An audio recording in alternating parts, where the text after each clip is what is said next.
Dân chỉ dương sẵn ta lơm mê nhập bề dốc về để dốc ở mình bỏ cứ mấy sẵn dương nâng khơi nơi đồng phương tôi được có phần lưu tôi chỉ ra nâng lơm mê hai phần tôi nó vi sạch tại chia phần lưu bọc cái đi có đà ra đại vi sạch nơi tì chung ngày bị dương khăn mình tên hai class cứ vi nơi rút cái class cứ vi cặp bông tại bị vọt tới chia về chung nát cái class nơi khmênh hai class tít cứ ai những sẵn bật hái nơi sau trong ta phần lưu dương mơ khơi tại nó nó có một bọn bạn tên bởi dương còn miền cái mùi đáy đã chia bạn tên đại dương khơi như riêng rõ ngày nâng vi cứ chia bọc phần lưu đóสำคัญสำหรับធ្វើការបំភ្លឺមកកាន់ផែនដីក៏ដូចជាប្រព័ន្ធ solar system ទាំងមូលក៏ដូចជាផ្ដល់ឱកាសឲ្យជីវិតរស់នៅបានផងដែរតែចំពោះបកាយទាំងនោះគឺវាសុទ្ធតែមានអាយុកាលរបស់វាដំណើរការកើតក៏ដូចជាការវិវត្តហើយនឹងការស្លាប់ទៅវិញដូចគ្នាអញ្ចឹងនេះគឺយើងនិយាយអំពីដំណើរវិវត្តឬក៏វត្តជីវិតរបស់ផ្កាយថាវាដំណើរការវាកើតឡើងវាវិវត្តក៏ដូចជាវាស្លាប់ទៅវិញដោយរបៀបណាអូខេអញ្ចឹងគឺខានជួបគ្នាយ៉ាងយូរមែនទែនតទៅជាមួយនឹងមួយរយៈពេលចុងក្រោយនេះគឺខ្ញុំមិនសូវបានចេញវីដេអូទេអញ្ចឹងនេះគឺយើងត្រឡប់មកវិញដោយលើកយកធានបទតទៅជាមួយនឹងវត្តជីវិតរបស់កាយចឹងចំពោះការកកើតឡើងនៃព្រះអាទិត្យឬក៏កាយគឺខ្ញុំបានធ្លាប់និយាយពីរួចទៅហើយនៅវីដេអូមុនរបស់ខ្ញុំអ្នកគ្នាអាចចូលទៅស្វែងរកមើលបានចឹងក្នុងវីដេអូនេះគឺខ្ញុំអត់លម្អិតតទៅជាមួយនឹងការកើតឡើងនៃកាយឬក៏ការ fusion ការបង្កើតនៅធម្មពលវ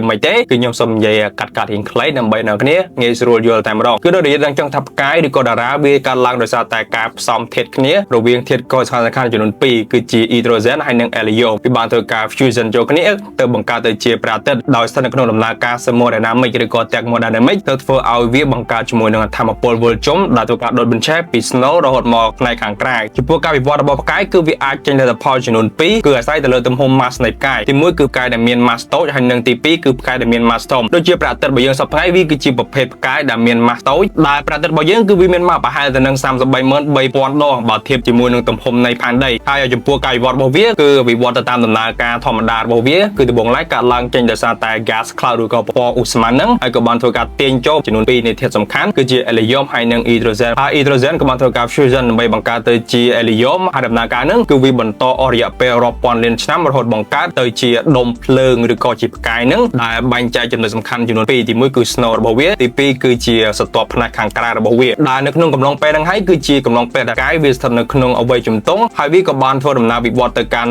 ់ពេញវ័យផងដែរដូចជាព្រះអាទិត្យរបស់យើងសប្តាហ៍ថ្ងៃគឺវាស្ថិតនៅក្នុងដំណាក់កាលនៃភាពពេញវ័យរបស់វាការធ្វើ fusion រវាង hydrogen ក៏បានធ្វើការបន្តដុតរហូតអស់រយៈពេលរាប់ពាន់លានឆ្នាំបន្តទៅមុខទៀតដំណើរការមួយហ្នឹងគឺបានធ្វើការដុតជាមួយនឹងសារធាតុ hydrogen ឲ្យคล้ายទៅជា helium កាន់តែច្រើនហើយកាលណាដែល hydrogen កាន់តែតិចហើយ helium កាន់តែច្រើនកាយគឺវានឹងរួមតូចនៅ snow ផ្នែកខាងក្នុងហើយក៏បានរុញច្រានចេញនៅសន្ទាប់ផ្នែកខាងក្រៅដែលធ្វើការរុញចេញកាន់តែខ្លាំងឡើងដែលធ្វើឲ្យសន្ទាប់ខាងក្រៅគឺវាមានលក្ខណៈស្ដើង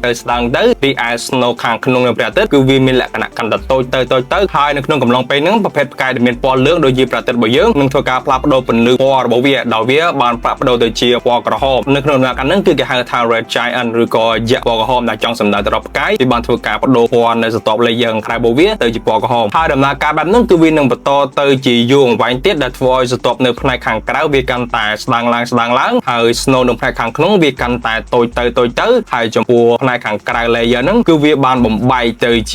ាសារធាតុឬក៏ជាធម្មពលពន្លឺយ៉ាងធំដោយនៅក្នុងដំណាក់កាលហ្នឹងគេក៏ឲ្យឈ្មោះថា planetary nebula វាដូចជារូបភាពដែលយើងធ្លាប់ឃើញតាមជាមួយនឹងអវកាសអញ្ចឹងគឺរូបភាពមួយនេះដោយអាផ្នែកខាងក្រៅដែលមានពណ៌ក្រហមលីឃ្យូលអីហ្នឹងអាហ្នឹងវាគឺជាធម្មពលដែលត្រូវបានភាយចេញហើយអាពណ៌សតូចនៅកណ្ដាលអាហ្នឹងវាគឺជា snow នៃផ្កាយដែលវាកំពុងតែវិវត្តទៅកាន់ដំណាក់កាលផ្សេងមួយទៀតហើយបន្តពីនោះមកទៀតនៅពេលដែលអាផ្នែកខាងក្រៅហ្នឹងគឺវាបានរសាត់ទៅអស់គឺវាបន្សល់ត្រឹមតែ snow កណ្ដាលតូចមួយដល់ snow កណ្ដាលតូចមួយហ្នឹងគឺវាមានទំហំតូចមែនតើហើយវាមានពណ៌សអញ្ចឹងចំពោះដំណាក់កាលហ្នឹងគឺគេឲ្យឈ្មោះថា white dwarf មកដល់ចំណុចនេះហើយវាគឺជាដំណាក់កាលចុងក្រោយនៃផ្កាយដែលមានម៉ាស់តូចដោយ white dwarf គឺវានឹងវិវត្តទៅជា black dwarf ដែលវានឹងធ្វើការបាត់បង់ធម្មពលតែម្ដងហើយចំពោះផ្នែកទៅខាងក្រៅដែលវាបានគេចេញទៅជា planetary nebula ហ្នឹងវាគឺនឹងបន្តវិវត្តខ្លួនរបស់វាក៏ដូចជាវាត្រូវបានផ្សំគ្នាជាមួយនឹងពណ៌ gas ផ្សេងទៀតដែលត្រៀមខ្លួនក៏ដូចជាវិវត្តដើម្បីបង្កើតនៅផ្កាយថ្មីមួយទៀតវាកើតឡើងហើយវាក្មេងវាពេញវ័យវាចាស់វាស្លាប់ទៅវិញហើយវាក៏ត្រូវបានកើតឡើងវិញម្ដងទៀតតាមរយៈសារធាតុឬក៏តាមរយៈធម្មពលដែលសេសសល់ពីផ្កាយចាស់អូខេអញ្ចឹងយើងបន្តទៅមួយទៀតតទៅជាមួយនឹងផ្កាយដែលមានម៉ាស់ធំចំពោះការវិវត្តរបស់វាគឺដូចគ្នាចាប់ពីដំណាក់កាលដំបូងមកប៉ុន្តែគឺវានឹងខុសប្លែកពីគ្នានៅពេលដែលវាវិវត្តមកដល់ដំណាក់កាល red supergiant ដែលខ្ញុំនិយាយមុនហ្នឹងផ្កាយដែលមានម៉ាស់ធំគឺបានន័យថាធម្មពលវាខ្លាំងពាក់ព័ន្ធជាមួយនឹងទំនាញក៏ដូចជាការ fusion របស់វាគឺវាមានលក្ខណៈលឿនខ្លាំង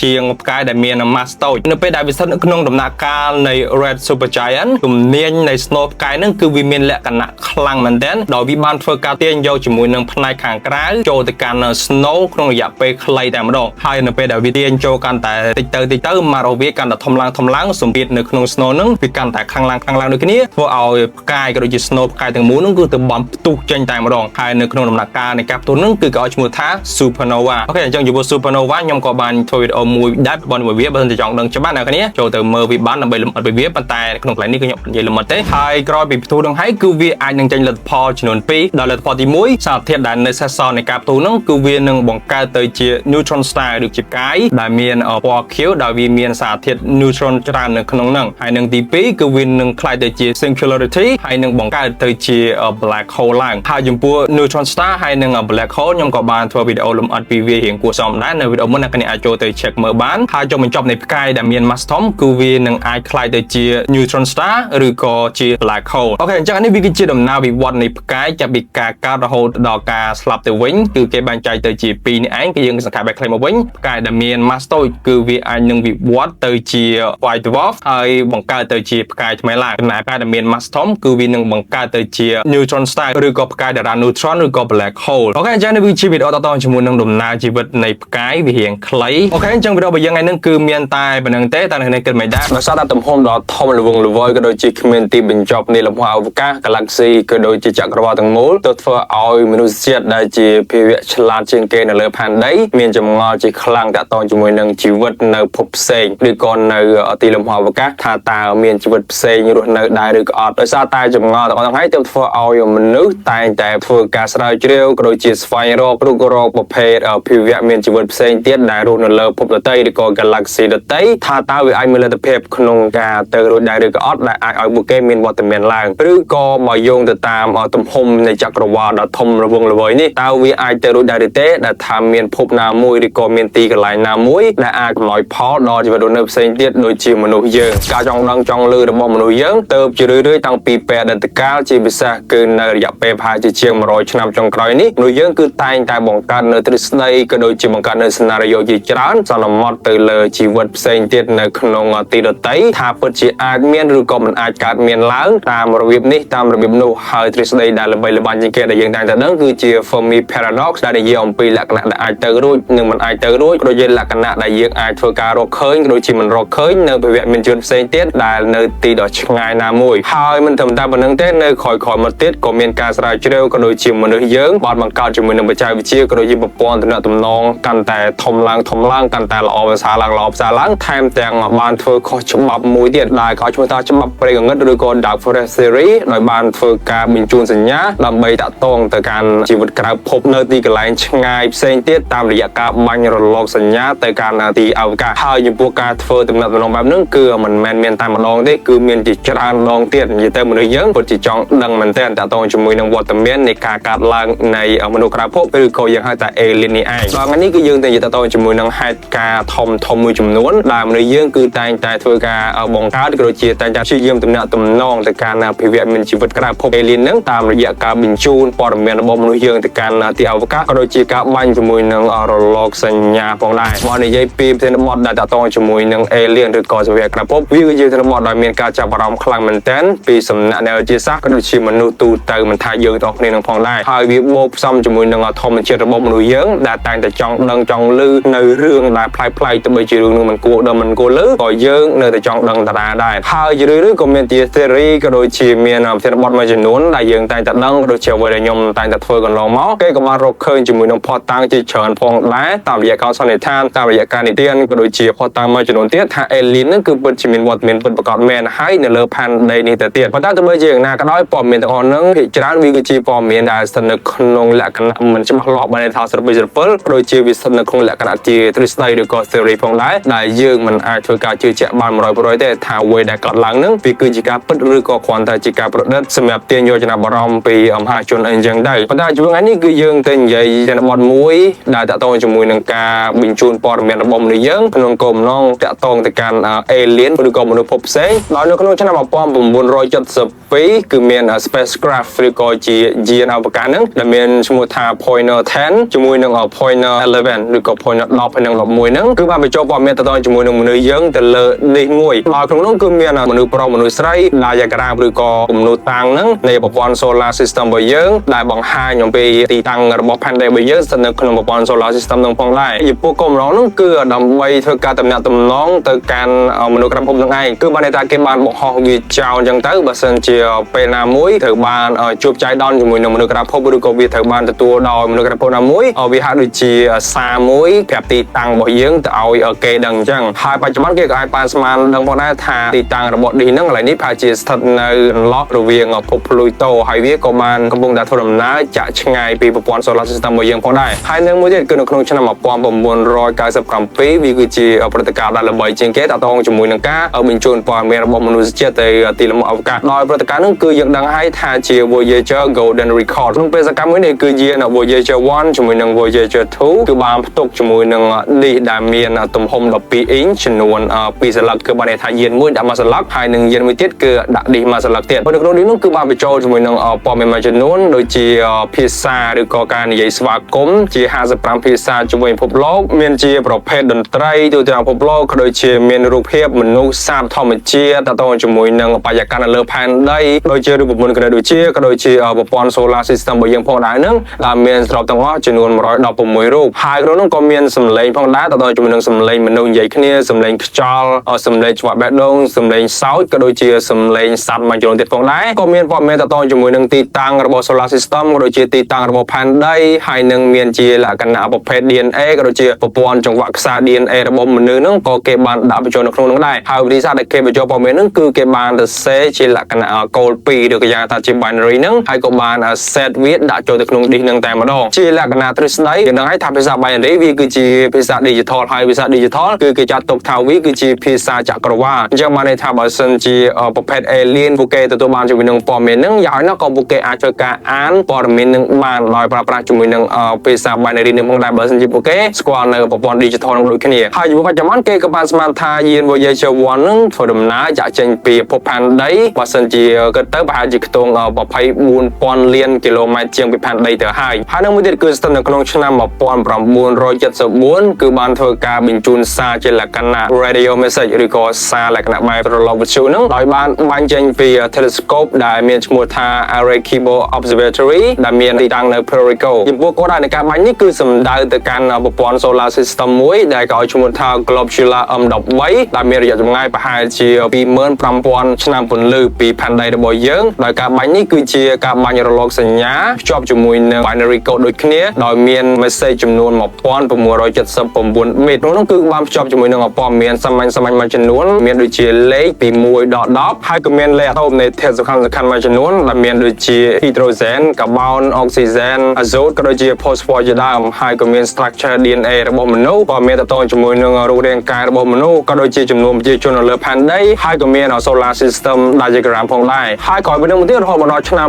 2008ក៏មានជាការផ្ញើសារតាមវិធីសាស្ត្រដូចគ្នាដោយភ្ជាប់ជាមួយនឹងព័ត៌មានស្តីៗគ្នានឹងបាញ់ទៅកាន់ទិសដៅផ្សេងៗគ្នាប៉ុន្តែសួរថាចំពោះសារទាំងនោះថាបានទទួលដល់ដៃ alien ឬក៏មានសេវាកម្មពុបណាបានទទួលហើយឬនៅអញ្ចឹងចំពោះចម្លើយគឺយើងអត់ដឹងដូចគ្នាចំពោះការឆ្លើយទៅមកវិញក៏យើងអត់តន់ច្បាស់ដូចគ្នាបើតាមផ្ទះមកដែលយើងនិយាយកន្លងមកគឺជ្រើសរើសយើងតែទទួលបានជាមួយនឹងរលកសញ្ញាចម្លែកមកកាន់ផែនដីរបស់យើងផងដែរដូចជាតទៅជាមួយនឹង wow signal នេះហ្នឹងក៏គេសន្មតថាវាគឺជារលកសញ្ញាចម្លែកដែលបានបាញ់ចេញពីទីកន្លែងអវកាសឆ្ងាយណាមួយមកកាន់ផែនដីរបស់យើងដូចគ្នាហើយខ្ញុំក៏បានថតវីដេអូពីវាហើយរួចដែរអញ្ចឹងបើសិនជាយោងទៅតាម scenario ទាំងពីរនេះបើសិនជា wow signal នោះវាគឺជារលកសញ្ញាដែលបានបាញ់ចេញពីសភាវៈក្រៅភពណាមួយមកកាន់ផែនដីពិតមែនគឺបានន័យថាមិនថាសភាវៈក្រៅភពផ្សេងក៏ដូចជាមនុស្សយើងហ្នឹងគឺសុទ្ធតែមានគោលបំណងដូចគ្នាគឺចង់ស្វែងរកសភាវៈផ្សេងទៀតស្ថិតនៅភពផ្សេងដូចគ្នាអូខេអញ្ចឹងនេះវាគឺជា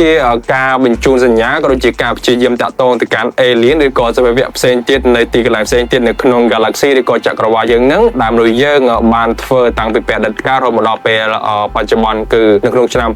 2008ហើយចំពោះការធ្វើហ្នឹងដូចខ្ញុំនិយាយពីដើមវីដេអូអញ្ចឹងបើសិនជាគិតទៅតាមច្បាប់លក្ខណៈ theory មួយយើងហៅថាច្បាប់ព្រៃងងឹតឬក៏ dark forest theory វាគឺជាការធ្វើខុសច្បាប់យ៉ាងធ្ងន់មែនទែនដោយសារតែការធ្វើហ្នឹងគឺវាហាក់ដូចជាការហៅសត្រូវឲ្យមករកខ្លួនអញ្ចឹងព្រោះថានៅពេលដែលយើងបាញ់រលកសញ្ញាយើងបានបញ្ជូនព័ត៌មានរបស់យើងទៅកាន់ទីខាងក្រៅដែលយើងអត់ស្គាល់ដែលយើងមិនដឹងថាវាមានអ្វីខ្លះនៅក្នុងព្រៃងងឹតដ៏ធំហ្នឹងទេគឺហាក់ដូចជាយើងប្រាប់ទីតាំងរបស់យើងទៅកាន់អ្នកខាងក្រៅអញ្ចឹងបើសិនជាក្នុងករណីថាអ្នកខាងក្រៅហ្នឹងជាមនុស្សល្អគឺវាអត់បញ្ហាទេប៉ុន្តែបើសិនជាក្នុងករណីថាអ្នកខាងក្រៅហ្នឹងគឺជាមនុស្សអាក្រក់គេប្រកាសជាមកធ្វើការវេបហាយើងមកដល់កន្លែងជាមិនខានទេដោយសារតែយើង បានប្រាប់ទីតាំងរបស់យើងទៅកាន់គេហើយបានជាគេដាក់ថាវាគឺជា dark forest theory គឺបានន័យថានៅក្នុងព្រៃមួយដែលវាមានលក្ខណៈធំល្វឹងល្វើយហើយវាងងឹតស្លុបតែម្ដងដោយអត់មានពន្លឺឬក៏អត់មានអ្នកណាម្នាក់ដឹងពីវត្តមានរបស់អ្នកណាម្នាក់ផ្សេងទៀតនៅទីតាំងផ្សេងទេអញ្ចឹងបើសិនជាយើង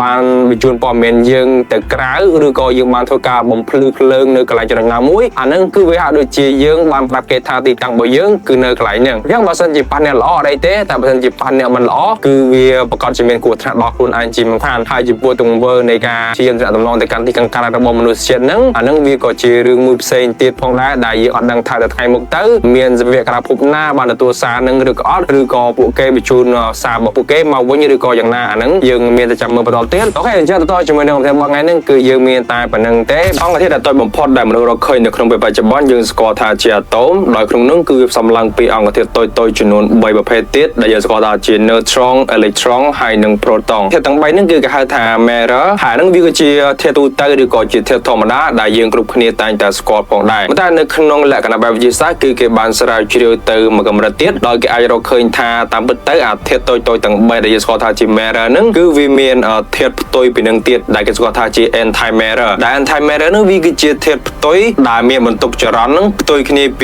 ីធាតុធម្មតាឬក៏យើងថាជា normal matter ហ្នឹងឧទាហរណ៍ថា electron វាផ្ទុកជាមួយនឹងចរន្តអវិជ្ជមានប៉ុន្តែគឺវាមានធាតុផ្ទុយពីនឹងមួយទៀតដែលគេស្គាល់ថា positron ដែលវាផ្ទុកជាមួយនឹងចរន្តវិជ្ជមានឬក៏អង្គវិជ្ជមាន proton គឺវាផ្ទុកជាមួយនឹងចរន្តវិជ្ជមានប៉ុន្តែចំណែកឯធាតុផ្ទុយរបស់វាគឺជា anti proton ហ្នឹងគឺវាមានផ្ទុកជាមួយនឹងចរន្តអវិជ្ជមានហើយនឹង neutron វាអត់មានផ្ទុកអ្វីទេយើងហៅថាជាធាតុ nerd ប៉ុន្តែវាក៏មានជា anti neutron ផងដែរដែលវាផ្ទុកជាមួយនឹងលក្ខណៈ nerd ដូចគ្នាប៉ុន្តែវាមានជាមួយនឹងការផ្ទុយមកវិញឬក៏ការ reverse មកវិញផ្នែកនៃ structure ខាងក្នុងរបស់វាអញ្ចឹងចំពោះអាធាតុផ្ទុយទាំង3ហ្នឹងគឺគេឲ្យឈ្មោះថា anti matter ហើយបើយោងតាមការស្រាវជ្រាវតាមលក្ខណៈបែបវិទ្យាសាស្ត្រក៏ដូចជាតាមទ្រឹស្ដីគឺគេបានរកឃើញមែនតែម្ដងថា anti matter ហ្នឹងគឺវាពិតជាមានវត្តមាននៅក្នុងលំហអវកាសក៏ដូចជានៅក្នុងចក្រវាឡពិតមែនដោយ anti matter នៅពេលដែលវាប៉ះគ្នាជាមួយនឹង matter វានឹងបង្កើតទៅជាថាមពលដ៏ខ្លាំងមួយដែលយើងអាចយកវាទៅប្រើប្រាស់នៅក្នុងវិស័យផ្សេងៗបានត្បូងឡើយវាគាត់តែជាទ្រឹស្ដីដែលគេបានសន្និដ្ឋានថា anti matter វាគឺជាធាតុដែលកើតឡើងស្របពេលជាមួយគ្នាជាមួយនឹង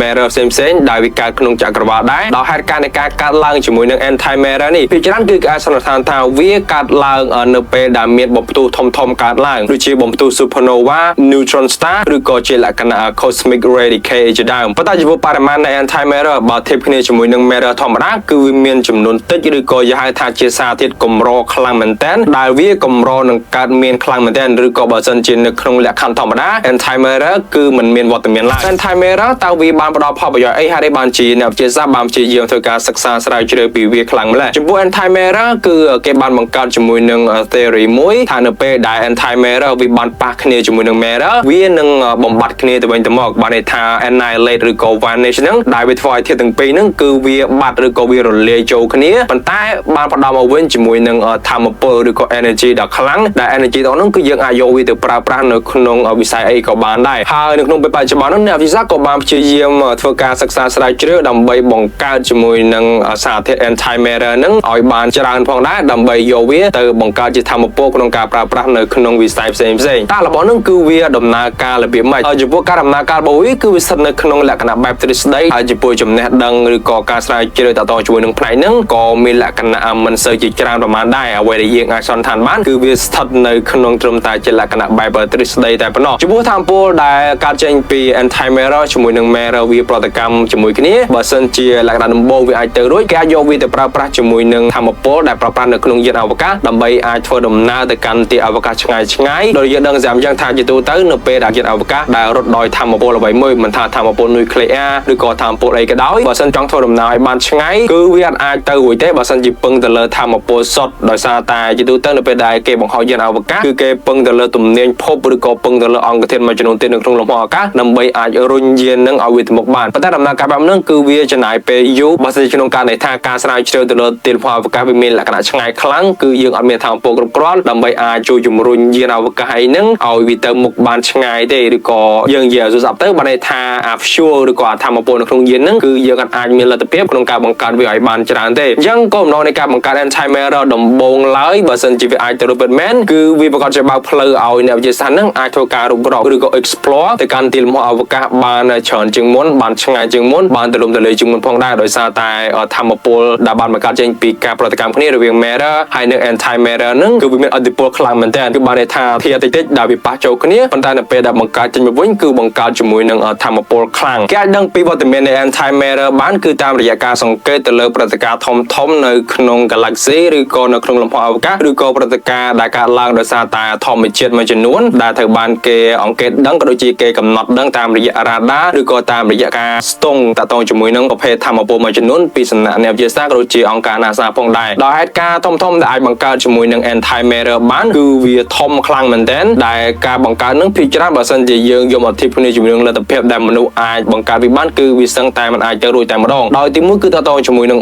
cosmic ray ដែលគេហៅថា high energy particle ឬក៏ជាប្រភេទធម្មពលដែលវាមានកម្លាំងខ្លាំងហើយត្រូវបានបាញ់ចូលមកកាន់ផែនដីរបស់យើងនឹងម្ដងម្កាលយូរគឺមានធម្មពលប្រភេទហ្នឹងគឺបានចាស់ចូលមកកាន់ស្ទប់បរិយាកាសផែនដីរបស់យើងដែលធ្វើឲ្យអ្នកវិទ្យាសាស្ត្រអាច detect ដឹងហើយយុវប្រភេទធម្មពលទាំងហ្នឹងគឺវាផ្ទុកជាមួយនឹងអង្គពីរដែលយើងនិយាយមុនហ្នឹងដែលជាអង្គ matter ហើយនិង anti matter ពេលដែលប្រភេទធម្មពលទាំងហ្នឹងវាបានមកប៉ះគ្នាជាមួយនឹងអាតូមនៃស្ទប់បរិយាកាសផែនដីរបស់យើងគឺវាបានបំបែកពី particle ធម្មតាទៅជា anti particle pair គេបានន័យថាវាបំបែកចេញទៅជា particle ឬក៏ជាធាតុនឹងចំនួន2ក្នុងនោះវាអាចមាន proton ជាមួយនឹង anti proton ឬក៏ electron ជាមួយនឹង positron អីជាដើមអញ្ចឹងហើយបានជាគេសន្មតថាវត្តមាននៃ anti matter ហ្នឹងវាពិតជាអាចកើតឡើងមែនប៉ុន្តែគ្រាន់តែថាលក្ខខណ្ឌនៃវាកើតឡើងហ្នឹងគឺវាស្ថិតនៅក្នុងលក្ខខណ្ឌដែលត្រូវការធម្មពលខ្លាំងឬក៏មានហេតុការណ៍នៃការបំផ្ទុះខ្លាំងអ្វីមួយទៅវាអាចទៅរួចហើយនៅមួយទៀតគឺវាអាចកើតឡើងនៅពេលដែលមានព្រឹត្តិការណ៍នៃ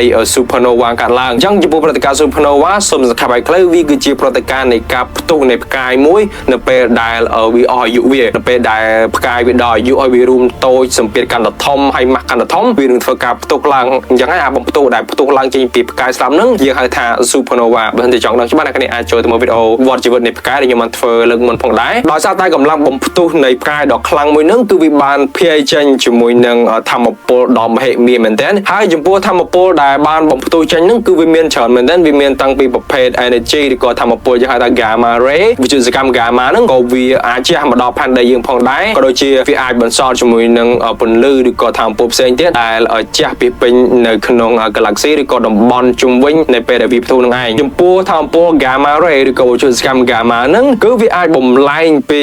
សារធាតុធម្មតាឬក៏ normal matter ហ្នឹងអាចទៅជា anti matter បានឧទាហរណ៍ថាគឺវាអាចបំលែងពី electron ទៅកាន់ positron នៃជាដើមពីច្រើនវត្តមាននៃ anti matter គឺវាតែងតែបង្កប់ខ្លួននៅក្នុងកំហាប់ឬក៏នៅក្នុង snow ដ៏ជ្រៅនៃផ្កាយណាមួយដែលវាបំរុងនឹងផ្ទុះអញ្ចឹងលក្ខខណ្ឌដែលអាចឲ្យមនុស្សយើងបង្កើតវាបានគឺវាស្ថិតនៅកម្រិតទាបខ្លាំងមែនទែនហើយនឹងមួយទៀតគឺតទៅជាមួយនឹង black hole ហើយនឹង neutron star នៅជាមួយ black hole ហើយនឹង neutron star ធាតុទាំងអស់ឬក៏យ៉ាងថា matter ទាំងអស់ហ្នឹងគឺវាធ្វើការបំលាស់ទីលឿនខ្លាំងមែនទែនដែលស្ទើរតែស្មើជាមួយនឹងល្បឿនពន្លឺដោយសារតែ black hole ហើយនឹង neutron star គឺវាមានទំនាញខ្លាំងហើយដោយសារតែលក្ខខណ្ឌនៃការបំលាស់ទីដ៏លឿនរបស់វានេះហើយទើបវាអាចបង្កើតជាមួយនឹង anti matter បានជាពិសេសគឺ positron ហើយចំពោះរលកសញ្ញាដែលត្រូវបានបង្កើតឡើងដោយសារតែធម្មពល black hole ជាមួយនឹង neutron star ដែលបង្កើតទៅជា anti matter positron នេះក៏ត្រូវបាន telescope មួយរបស់ NASA ដែលគេឲ្យឈ្មោះថា Fermi Gamma Ray Space Telescope នឹងបាន detect វាឃើញផងដែរហើយនឹងមួយទៀតគឺតទៅជាមួយនឹងព្រឹត្តិការណ៍យើងហៅថា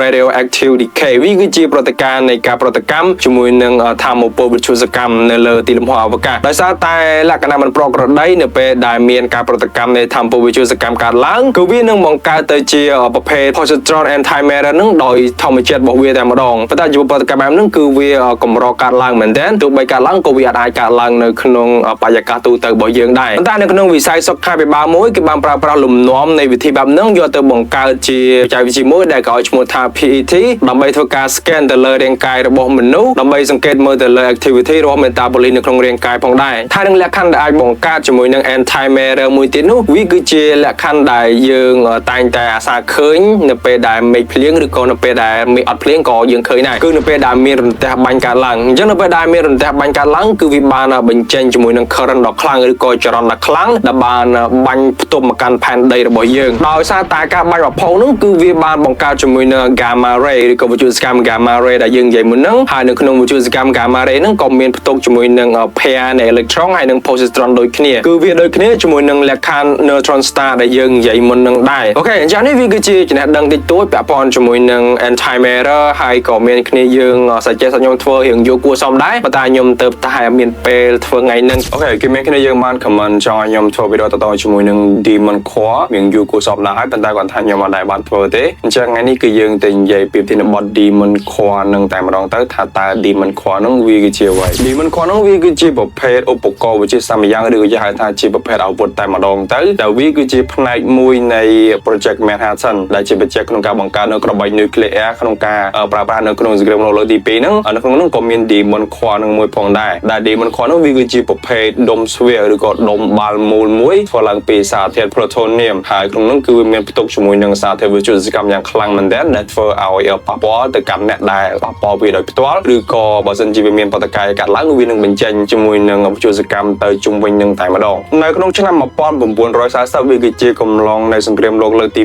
2ដែលពេលនោះភាគីអាមេរិកជាមួយនឹងភាគីជប៉ុនគឺបានធ្វើការប្រកួតប្រជែងគ្នាហើយដើម្បីអាចយកឈ្នះនៅជប៉ុនបានខាងអាមេរិកនេះគឺបានបង្កើតជាមួយនឹង project មួយដែលគេហៅថា project Manhattan ដែលជា project ក្នុងការបង្កើតជាមួយនឹងក្របបែក nuclear យកទៅទម្លាក់នៅក្នុងទីក្រុង Hiroshima នៅក្នុងឆ្នាំ1945ហើយនៅក្នុងនោះផងដែរគឺគេបានបង្កើតជាមួយនឹងប្រភេទអាវុធ backup មួយទៀតបើសិនជាក្នុងករណីថាក្របបែក Fat Man ជាមួយនឹង Little Boy នឹងអត់អាចធ្វើការបញ្ឈប់នៅជប៉ុនបានទេគឺគេនឹងប្រើប្រាស់ជាមួយនឹងអាវុធមួយទៀតដែលយើងមកស្គាល់ក្រោយថាជា Demon Core នេះឯងដែលហ្នឹងវាគឺជាប្រភេទដុំស្វែដែលមានសារធាតុហៅថា plutonium ដោយដុំស្វែហ្នឹងគឺត្រូវបានបង្កើតក៏ដូចជាពិសោធន៍នៅក្នុងបន្ទប់ពិសោធន៍ Los Alamos ដោយសារតែមានព្រឹត្តិការណ៍ធំៗចំនួន2ដែលធ្វើឲ្យអ្នកវិទ្យាសាស្ត្រនៅក្នុងនឹងស្លាប់ចំនួន2នាក់ចឹងហើយបានជាគេដាក់ឈ្មោះវាថាជា Demon Core នៅពេលក្រោយមកទៀតដូចនេះអញ្ចឹងថានៅក្នុងកំឡុងសង្គ្រាមលោកលើកទី2ខាងភាគីជប៉ុនគឺអត់ព្រមចោះចាញ់ទេរហូតតតែខាងអាមេរិកហ្នឹងគឺបានធ្វើការទម្លាក់ក្របបែកនៅក្នុងទីក្រុង Hiroshima ហ្នឹងទើបធ្វើឲ្យជប៉ុនវាព្រមចោះចាញ់នៅក្នុងសង្គ្រាមលោកលើកទី2មួយហ្នឹងហើយការយកឆ្នាំហ្នឹងគឺដោយសារតែក្របបែក nuclear នឹងឯងចំពោះក្របបែក nuclear ដែលយើងបានស្គាល់ធំៗចំនួន2នៅក្នុងព្រឹត្តិការណ៍នៃសង្គ្រាមលោកលើកទី2ហ្នឹងទី1គឺជា Little Boy ហើយទី2គឺជា Fat Man ដែលបានទៅទម្លាក់នៅឯទីក្រុង Hiroshima ហ្នឹងប៉ុន្តែនៅក្នុងចំណោមអាវុធខ្លាំងៗទាំងពីរហ្នឹងគឺមានអាវុធខ្លាំងមួយផ្សេងទៀតដែលគេស្គាល់ថាជា Demon Core នៅពេលក្រោយហ្នឹងអាហ្នឹងវាស្ថិតនៅក្នុងការពិសោធន៍ក៏ដូចជាស្ថិតនៅក្នុងការបង្កើតក្នុងពេលជាមួយគ្នាជាមួយនឹងក្របបែក nuclear ទាំងពីរឧបករណ៍មួយហ្នឹងគឺវាមានរាងស្វែដែលផ្សំឡើងពីសារធាតុ plutonium gallium alloy វាមានទម្ងន់ 6.2 គីឡូនិយាយទៅវាអត់សូវធំប៉ុន្មានទេវាតូចគួរសមដែរប៉ុន្តែគឺវាបានផ្ទុកជាមួយនឹងសារធាតុ nuclear នៅខាងក្នុងនោះយ៉ាងខ្លាំងក៏ដូចជាវាបានបញ្ចេញនៅរលកវិទ្យុសកម្មយ៉ាងខ្លាំងផងដែរនៅពេលណាដែលមានការប៉ះទង្គិចឬក៏មានការប៉ះផ្ទាល់ជាមួយនឹងឧបករណ៍ឬក៏អាដុំមូលមួយហ្នឹងគោលបំណងនៃការបង្កើតអាដុំមូលហ្នឹងដំបូងឡើយគេមានគោលបំណងក្នុងការបង្កើតធ្វើជា backup ឬក៏ជាអាវុធចុងក្រោយនៃការបញ្ចប់សង្គ្រាមមួយហ្នឹងក្នុងករណីថាបើសិនជាក្របបែក nuclear ចំនួន2ដែលគេបានតម្លាក់ហ្នឹងវាអត់បញ្ឈប់នៅជប៉ុនឬក៏ជប៉ុនអត់ព្រមចោះចាញ់ដោយសារតែក្របបែក nuclear ចំនួន2ក្រុមមុនហ្នឹងទេគឺគេនឹងប្រើប្រាស់ជាមួយនឹងអាវុធទី3នេះតែម្ដងប៉ុន្តែដោយសារតែខាងជប៉ុនហ្នឹងគឺបានធ្វើការចោះចាញ់ជាមួយនឹងការទម្លាក់នៅទីក្រុង Hiroshima ហ្នឹងទៅធ្វើឲ្យអាវុធទី3ហ្នឹងគឺអត់ត្រូវបានយកទៅប្រើប្រាស់នៅក្នុងសង្គ្រាមនេះទេហើយគេក៏បានទុកវានៅក្នុងបន្ទប់ពិសោធន៍នៅឯ Los Alamos នៅក្នុងឆ្នាំ1940ជាងក្នុងកំឡុងការពិសោធន៍នឹងផងដែរគឺមានអ្នកវិទ្យាសាស្ត្រចំនួន2នាក់បានរងគ្រោះរហូតដល់ទៅជីវិតដោយសារតែការប៉ះពាល់ជាមួយនឹងអាដុំស្វែមួយហ្នឹងដែលផ្ទុកជាមួយនឹងរលកវិទ្យុសកម្មយ៉ាងខ្លាំងទៅធ្វើឲ្យមានការដាក់ឈ្មោះតាមក្រោយថាដុំស្វែហ្នឹងគឺជា Demon Core ឬក៏ជា Snow Basic នេះឯងដោយទី1គឺលោក Harry Declan គាត់បានជួបគ្រោះថ្នាក់នៅក្នុងថ្ងៃទី21ខែសីហាឆ្នាំ1945ដំបូងឡើយគឺគាត់ចង់ធ្វើការពិសោធន៍ដោយគាត់បានយកដុំតូចមួយដែលមានសារធាតុទង់ដែងយកទៅដាក់នៅចិត្តដុំហ្នឹងដោយគាត់ចង់ដឹងថាតើរយៈចម្ងាយប៉ុណ្ណាទៅធ្វើឲ្យអាដុំស្វែហ្នឹងវាបញ្ចេញ reaction ឬក៏បញ្ចេញជាមួយនឹងប្រតិកម្មដែលអាចបញ្ចេញជាមួយនឹងរលកវិទ្យុសកម្មហ្នឹងចេញមកប៉ុន្តែក្រោយមកទៀតដោយសារតែការធ្វើឲ្យគាត់ហ្នឹងគឺបានធ្វើឲ្យធ្លាក់ជាមួយនឹងអាដុំដែលមានសារធាតុទង់ដែងហ្នឹងទៅប៉ះផ្ទាល់ជាមួយនឹងអាដុំស្វែមូលនឹងតែម្ដងទៅធ្វើឲ្យអាដុំស្វែហ្នឹងគឺវាបានប្រតិកម្មក៏ដូចជាបានបញ្ចេញជាមួយនឹងរលកវិទ្យុសកម្មឬក៏ធាតុវិទ្យុសកម្មដែលគេឲ្យឈ្មោះថា neutron radiation ហ្នឹងបានបញ្ចេញយ៉ាងខ្លាំងចូលទៅក្នុងខ្លួនរបស់លោក Harry នឹងតែម្ដងហើយដោយសារតែកម្រិតសារធាតុវិទ្យុសកម្មដ៏ខ្លាំងចូលទៅក្នុងរាងកាយបែបហ្នឹងហើយលោក Harry ហ្នឹងគឺអត់អាចទប់ទល់បានទេរយៈពេល25ថ្ងៃក្រោយមកទៀតគាត់ក៏ត្រូវបានស្លាប់ដោយសារតែសារធាតុវិទ្យុសកម្មច្រើនពេកបានចូលទៅក្នុងរាងកាយរបស់គាត់ភ្លាមហើយក្រោយមកទៀតគឺរយៈពេលប្រហែលជិត1ឆ្នាំនៅថ្ងៃទី21ខែឧសភាឆ្នាំ1946ហ្នឹងមានអ្នកវិទ្យាសាស្ត្រមួយទៀតដែលគាត់មានឈ្មោះថា Louis Slotin គាត់បានធ្វើការពិសោធន៍មួយដែលគេហៅថា Tickling the Dragon's Tail ដោយការពិសោធន៍នេះគាត់បានធ្វើការយក screwdriver ឬក៏យើងហៅថាជាទល់ល្វីយកទៅធ្វើការ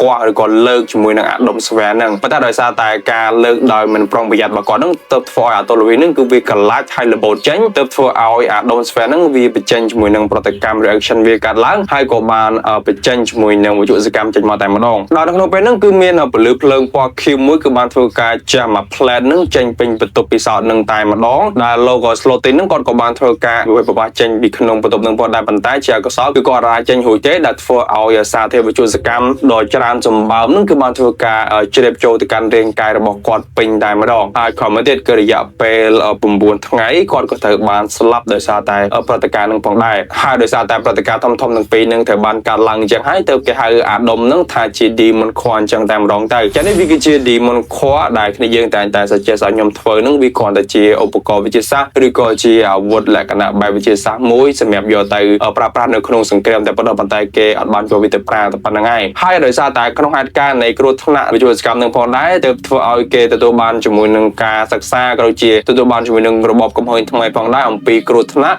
នៃវិទ្យុសកម្មថាវានឹងបង្កគ្រោះថ្នាក់ខ្លាំងយ៉ាងណាបើសិនជាថ្ងៃណាមួយរបស់ទៅនឹងត្រូវបានគេយកមកប្រើប្រាស់ឬក៏ត្រូវបានគេយកទៅពិសោធន៍ដោយគ្មានការគ្រប់គ្រងដោយគ្មានការមើលថែត្រឹមត្រូវវាប្រកាសជាបង្កគ្រោះថ្នាក់ទៅកាន់ពិភពលោកជាមិនខានទេឬក៏មានជនណាមួយឬក៏មាននរណាម្នាក់ឬក៏មានប្រទេសណាមួយមានបំណងក្នុងការបង្កើតជាមួយនឹងអាវុធលក្ខណៈបែបវិទ្យុសកម្មបែបហ្នឹងវាប្រកាសជាផ្ដល់ជាមួយនឹងការគំរាមកំហែងទៅដល់ពិភពលោកក៏ដូចជាមនុស្សជាតិទាំងមូលតែម្ដងដោយសារតែវិទ្យុសកម្មគឺវាមានឥទ្ធិពលខ្លាំងមែនទែនក្នុងការបង្កគ្រោះថ្នាក់ក៏ដូចជាក្នុងការបំផ្លិចបំផ្លាញអូខេចា៎នេះវាជាទិន្នបទដែលខ្លីមួយតទៅជាមួយនឹង Demon Core ដែលគ្នាយើងបានធ្វើការចេះហ្នឹងកាលពីវីដេអូមុនដែលយើងនិយាយពី Demon Core ខ្ញុំបានលើកយកនៅឈ្មោះបច្ចេកមួយដែលជាស្គាល់ថាជាបច្ចេក Manhattan ហើយបន្តទៀតខ្ញុំក៏បានអង្គុយគិតឡើងវិញថាតាមពិតទៅបច្ចេក Manhattan ហ្នឹងវាគឺជាបច្ចេកមួយដែលបានធ្វើការផ្លាស់ប្ដូររបត់នៃពិភពលោកដែលឈានទៅរកគ្រោះមហន្តរាយថ្មីដែលយើងទាំងអស់គ្នាគួរតែដឹងអញ្ចឹងនេះគឺយើងនឹងនិយាយអំពីប្រធានបទ Project Manhattan បច្ចេកហ្នឹងគឺត្រូវបានកាត់ឡើងនៅកំឡុងសង្គ្រាមលោកលើកទី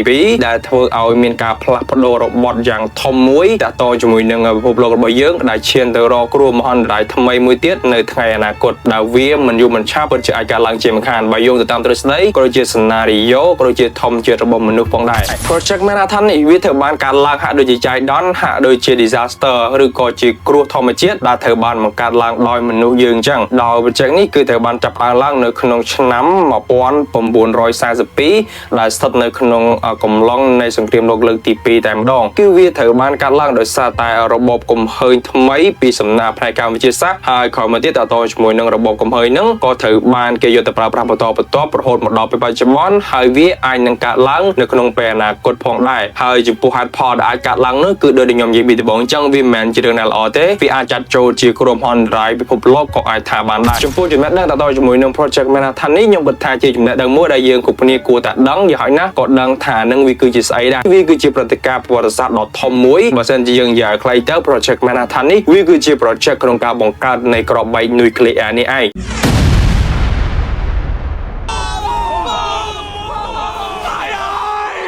ចឹងគឺយើងនិយាយអំពីដើមតងនៃការបង្កើតនៃ Project Manhattan នេះឡើងគឺយើងត្រឡប់ទៅឆ្នាំ1938វិញនៅខាងឯប៉ែអាល្លឺម៉ង់ឬក៏ប៉ែណាស៊ីមានអ្នកវិទ្យាសាស្ត្រចំនួន4នាក់ដែលមានឈ្មោះថា Otto Hahn, Fritz Strassmann, Louis Meunier ជាមួយនឹង Otto Robert Frisch ហ្នឹងគឺគាត់បានរកឃើញជាមួយនឹងរបបកំហើញថ្មីមួយដោយពួកគេអាចធ្វើការបំបែកធាតុនៃអាតូមជាពីរដោយការធ្វើនេះនឹងបង្កើតជាមួយនឹងថាមពល fuel ឬក៏ជាប្រភេទឥន្ធនៈដែលអាចបង្កើតទៅជាថាមពលដ៏មហិមាក្នុងការបង្កើតជាប្រភេទក្របបែកបរមាណូបានឬក៏ atomic bomb នេះឯងហើយចំពោះធាតុសំខាន់ដែលគេយកទៅប្រើប្រាស់ក្នុងការបង្កើតនៅក្របបែក atomic នៅពេលនោះគឺមានធាតុចំនួន2ទី1គឺជា uranium ឬក៏ខ្មែរយើងហៅថា uranium ហើយនិងទី2ហៅថា plutonium ហើយក៏មកទៀតរយៈពេល1ឆ្នាំគឺនៅក្នុងឆ្នាំ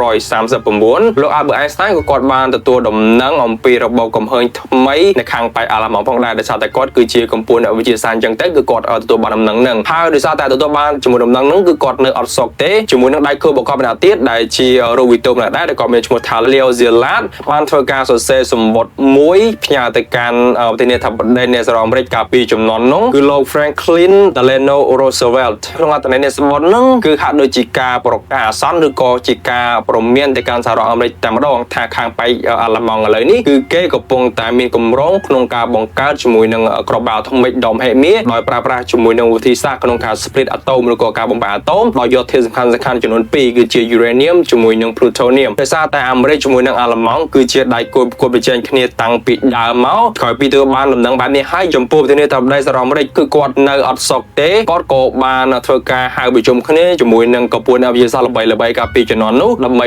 រកវិធីក្នុងការដោះស្រាយហើយជាពិសេសនឹងដោយសារតែគាត់បានទទួលដំណឹងថាខាងអាល្លឺម៉ង់គឺគេមានគម្រោងក្នុងការបង្កើតជាមួយនឹងក្របបែកអាថូមិកខាងសហរដ្ឋអាមេរិកនឹងក៏មានគម្រោងក្នុងការបង្កើតជាមួយនឹងក្របបែកអាថូមិកឲ្យបានមុនខាងអាល្លឺម៉ង់ផងដែរក្រោយមកទៀតអស់រយៈពេល3ឆ្នាំក្រោយពីទទួលបានការស្រាវជ្រាវក៏ដូចជាទទួលបានការពិភាក្សាពីសំណាក់អ្នកវិទ្យាសាស្ត្រល្បីៗកាលពីជំនាន់នោះហើយគឺក្នុងឆ្នាំ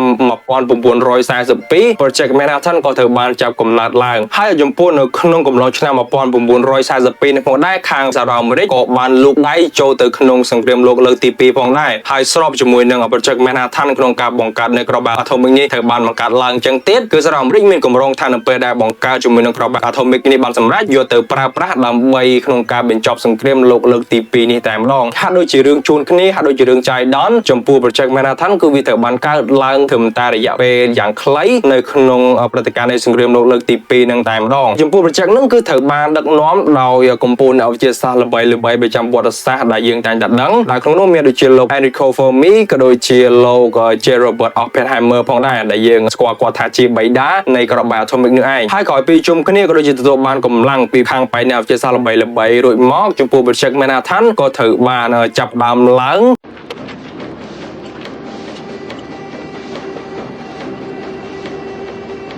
And we were on that bomb run for three and a half minutes. Tom and I are talking. Christ, Dutch! You never sat on a bomb run this long over Germany. They'd have blasted us out the sky. Yeah! He said, nothing there. No opposition, no nothing. Or anything of that type. Just, just ដោយដំណើរការដំបូងនៃបច្ចេកនេះគឺគេត្រូវការស្វែងរកជាមួយនឹងទីស្នាក់ការឬក៏ទីកន្លែងក្នុងការបង្កើតសារធាតុផ្សេងៗទៅតាមមុខងារនីមួយៗក៏ដូចជាទៅតាមកន្លែងផ្សេងគ្នាដែលអត់ឲ្យពាក់ព័ន្ធជាមួយគ្នាទេដោយមាន3ដំណាក់កាលដើម្បីអាចធ្វើការបង្កើតជាមួយនឹងក្របបែកអាថូមិកបានទី1គឺទៅដល់ជាមួយនឹងប្រភពថាមពលឬក៏ fuel ដោយនៅក្នុងកំឡុងពេលហ្នឹងគឺគេប្រើប្រាស់ជាមួយនឹងសារធាតុពីរដែលនិយាយមុនហ្នឹងគឺជា uranium ជាមួយនឹង plutonium ដែលប្រើប្រាស់ធ្វើជា fuel ឬក៏ធ្វើជាឥន្ធនៈប្រភពថាមពលសម្រាប់ក្របបែកអាថូមិកនីមួយៗហើយដំណាក់កាលទី2គឺជាការច្នៃរូបរាងនៃក្របបែកអាថូមិកដែលធ្វើឲ្យងាយស្រួលក្នុងការទម្លាក់ហើយនឹងដំណាក់កាលទី3គឺជាដំណាក់កាលនៃការតេស្តសាកល្បងនៅក្របបែកអាថូមិកហ្នឹងថាវាដំណើរការឬក៏អត់ហើយក៏រឿងមួយទៀតគេក៏បានធ្វើការស្វែងរកក៏ដូចជារើសនៅទីតាំងចំនួន3ដែលធ្វើជាទីស្នាក់ការក៏ដូចជាមន្ទីរពិសោធន៍សម្រាប់ធ្វើការបង្កើតនៃប្រភេទក្របបែកអាថូមិកនេះតែម្ដងហើយទី1គឺជាទីស្នាក់ការចម្បងឬក៏ជា headquarter ដែលមានទីតាំងនៅឯទីក្រុង Oak Ridge រដ្ឋ Tennessee ដែលជា headquarter ហើយទី2គឺមានទីតាំងស្ថិតនៅឯតំបន់ Hanford រដ្ឋ Washington ហើយនឹងទី3ស្ថិតនៅឯតំបន់ Los Alamos New Mexico ដោយទីតាំងទាំង3នេះគឺប្រើប្រាស់សម្រាប់ធ្វើការពិសោធន៍ក៏ដូចជាសម្រាប់ធ្វើការបង្កើតនៅ material ឬក៏ធាតុផ្សំផ្សេងៗគ្នាក្នុងការយកមកផ្សំក៏ដូចជាយកវាទៅបង្កើតនៅឯទីតាំងទី3ដែលជា Los Alamos ឬក៏ជាមន្ទីរពិសោធន៍ Los Alamos នោះឯងដោយចំពោះ HQ ឬក៏ headquarter វាគឺជាកន្លែងមួយសម្រាប់គេធ្វើការចម្រាញ់យកនៅសារធាតុ uranium ដែលការចម្រាញ់នោះគឺប្រើប្រាស់ជាមួយនឹងវិធីសាស្ត្រសាមញ្ញមួយចំនួនកាលពីជំនាន់នោះដែលគេបានធ្វើការជីកយកជាមួយនឹងដុំថ្មឬក៏ដុំសិលាដែលវាមានភ្ជាប់ជាមួយនឹងសារធាតុ uranium ហ្នឹងគឺគេយកវាមក extract ឬក៏យកវាមកចម្រាញ់យកតែសារធាតុ uranium ហ្នឹងទេហើយនឹងទីតាំងទី2ដែលស្ថិតនៅឯតំបន់ Hanford នៃឯរដ្ឋ Washington នោះវាគឺជាទីតាំងក្នុងការផលិតនៅសារធាតុ plutonium នេះវាគឺជាសារធាតុដែលត្រូវបានយកចេញដោយសារតែប្រើប្រាស់ជាមួយនឹង fuel ឬក៏ឥន្ធនៈដែលបានដុតចេញពីសារធាតុ uranium ដែលយើងនិយាយមុនហ្នឹងគឺបានន័យថាគេបានធ្វើការ extract ឬក៏បានធ្វើការយកជាមួយនឹងសារធាតុ uranium ចេញពី HQ ហើយបន្តមកទៀតយកសារធាតុ uranium ហ្នឹងយកមកធ្វើជា fuel ឬក៏ឥន្ធនៈសម្រាប់បំលែងទៅជាសារធាតុ plutonium នេះ plutonium ដែលគេប្រើប្រាស់នោះគឺវាមានពីរប្រភេទដោយទី1គឺហៅថា plutonium ដែលមានលេខនៅពីក្រោយ238ហើយនឹងទី2គឺជា plutonium ដែលមានលេខនៅពីក្រោយ239ចំពោះ process នៃការធ្វើនោះគឺហៅថា nuclear reaction នៃសារធាតុ uranium នេះឯងចំពោះលទ្ធផលដំបូងដែលវាចេញមកគឺជា uranium ដែលមានលេខនៅពីក្រោយ238ប៉ុន្តែនៅពេលដែលសារធាតុ uranium នេះគឺវាបានចាប់យកជាមួយនឹង neutron ចេញមួយគឺវានឹងបានបំលែងទៅជា uranium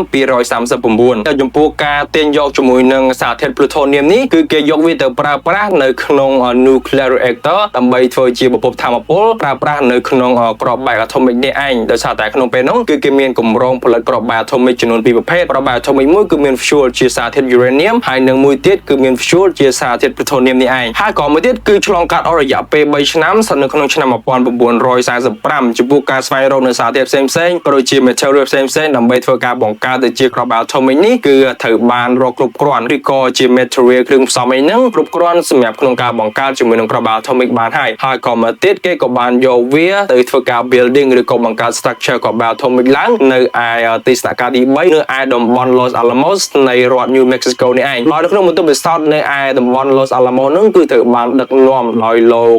J. Robert Oppenheimer ហើយក៏ពីការខិតខំប្រឹងប្រែងអស់រយៈពេលជាយូរមកទីបំផុតពួកគេក៏អាចសម្រេចបានក៏ជាអាចបង្កើតបានជាមួយនឹងក្របបែក atomic ពិតមែនហើយក៏មួយទៀតគឺវាចូលទៅដល់ដំណាក់កាលទី3គឺជាដំណាក់កាលក្នុងការ test ទៅលើក្របបែក atomic នេះដោយក្រោយពីក្របបែក atomic ត្រូវបានបង្កើតឡើងដោយជោគជ័យហើយពួកគេក៏បានយកវាទៅធ្វើការ test នៅឯតំបន់វាលខ្សាច់ New Mexico ដោយការ test ហ្នឹងគឺគេឲ្យឈ្មោះថា Trinity Test ធ្វើឡើងនៅថ្ងៃទី16ខែកក្កដាឆ្នាំ1945ការ test មួយនេះគឺវាបានបញ្ចេញជាមួយនឹងបន្ទុកក៏ដូចជាពន្លឺយ៉ាងភ្លឺចែកហាក់ដូចជាបើកថ្ងៃអញ្ចឹងនៅពេលដែលការផ្ទុះនឹងកាត់ឡើងប៉ុន្តែវាកាត់ឡើងនៅពេលយប់ទេ